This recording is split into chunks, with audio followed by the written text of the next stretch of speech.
ឪពុករបស់នាងក៏បញ្ជូនកូនទាំងពីរនាក់ទៅវត្តភ្លាមមុនពេលចាក់ចេញគាត់សញ្ញាជាមួយពួកគេយ៉ាងច្បាស់លាស់ថានៅពេលដែលគាត់រកលុយបានគ្រប់គ្រាន់គាត់នឹងនាំពួកគេត្រឡប់មកផ្ទះវិញ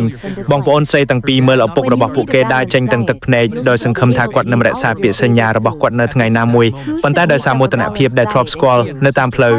ឪពុករបស់នាងមិនត្រឹមតែបានបង្កើតគ្រួសារថ្មីប៉ុណ្ណោះទេប៉ុន្តែថែមទាំងកំពុងកាន់ទារក់ដោយក្តីស្រឡាញ់ពិតប្រាកដនៅក្នុងភ្នែករបស់គាត់នៅពេលនេះ Chanel ក៏ដឹងថានាងនិងប្អូនស្រីត្រូវបានគេបោះបង់ចោលទាំងស្រុងប៉ុន្តែនាងមិនអាចទ្រាំប្រាប់ដំណឹងដល់ក្រក់នេះដល់ប្អូនស្រីរបស់នាងបានទេ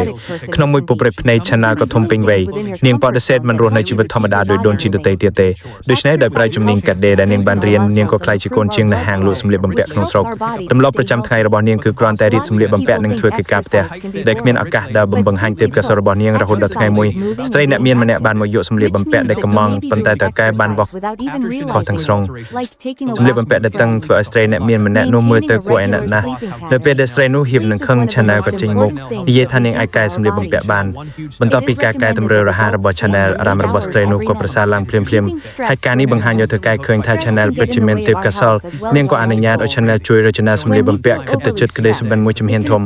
ថ្ងៃត្រង់មួយស្ត្រីម្នាក់បានមកយកឯកសណ្ឋានរបស់គាត់មកជួសជុលហើយក៏ចាប់អារម្មណ៍នឹងសម្រស់របស់ Chanel នៅពេលឃើញដំបូងគាត់ចាប់ផ្ដើមតាមនាងដូចឈួតមកតនពេលរាល់ថ្ងៃជាមួយបាត់ការមិនដែលខកខានទោះបីជាទៀងធ្លាក់ខ្លាំងក៏ដោយប្រហែលជាដោយសារការតស៊ូរបស់គាត់ Chanel ក៏សម្រេចចិត្តបើកបេះដូងរបស់នាងស្នេហារបស់ពួកគេក៏រីកចម្រើនយ៉ាងលឿនជាមួយនឹងពាក្យផ្អែមល្ហែមរបស់មន្ត្រីរូបនោះ Chanel ថែមទាំងលាឈប់ពីការងារកាត់ដេរហើយផ្លាស់ទៅរស់នៅក្នុងភូមិក្រដ៏ធំស្កឹមស្កេររបស់គាត់នាងរៀនជាសេះហើយខំជួបជាមួយអស្ចារ្យជននិងអភិជនក្នុងស្រុកទាំងអស់រស់នៅជីវិតដ៏ហួសហេតុដែលមនុស្សភាគច្រើននឹកស្មានមិនដល់ប៉ុន្តែ Chanel មិនដែលជង្វេងក្នុងភាពហួសហេតុនោះទេ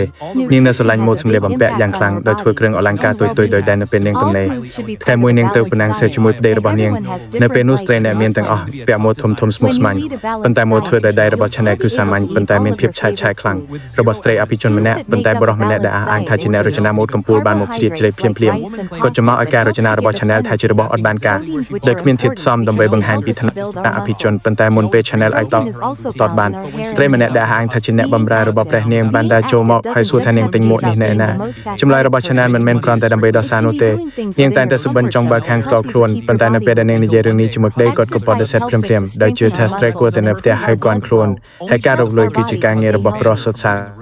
គ្មានជំរះ Chanel ក៏កប់ក្តីសុបិនរបស់នាងយ៉ាងជ្រៅរហូតដល់ថ្ងៃមួយម្ដាយរបស់ប្តីនាងស្រាប់តែមកលេង Chanel ស្លៀកពាក់យ៉ាងស្អាតដើម្បីស្វាគមន៍គាត់ប៉ុន្តែបែរជាឮអ្នកបម្រើនិយាយថារបស់នាងហាមមិនឲ្យនាងចេញពីបន្ទប់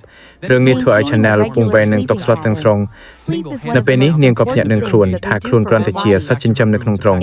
នាងវាយបំបែកចានបាយរបស់នាងបន្ទាប់មកមិនអើពើនឹងឆ្មាំហើយដើរចូលទៅក្នុងបន្ទប់បាយនាងប្រកាសបញ្ចប់ការភ្ជាប់ពាក្យរបស់ពួកគេបន្ទាប់មកដើរត្រឡប់ទៅបន្ទប់ដើម្បីវិជ្ជាវ័នហើយចាក់ចេញពីបរិះនោះដែលមិនងាយក្រោយឡើយឪពុករបស់នាងបានបោះបង់ចោលនាងស្នេហាបានជាប់នាងទាំងស្រុងប៉ុន្តែការឈឺចាប់ទាំងអស់មិនដែលកំទេចការសម្រឹមសម័យរបស់នាងឡើយភ្លាមៗតែនាងដើរចេញពីភូមិគ្រឿងនោះអ្វីដែលនាងបិទបង់គឺគ្រាន់តែជាបរិះម្នាក់ប៉ុន្តែអ្វីដែលនាងទទួលបានគឺជីវិតពិតរបស់នាងមិនដែលរបស់ក្មេងស្រីទើបតែទទួលមរណភាពហើយឪពុករបស់នាងបញ្ជូនក្មេងទាំងពីរនាក់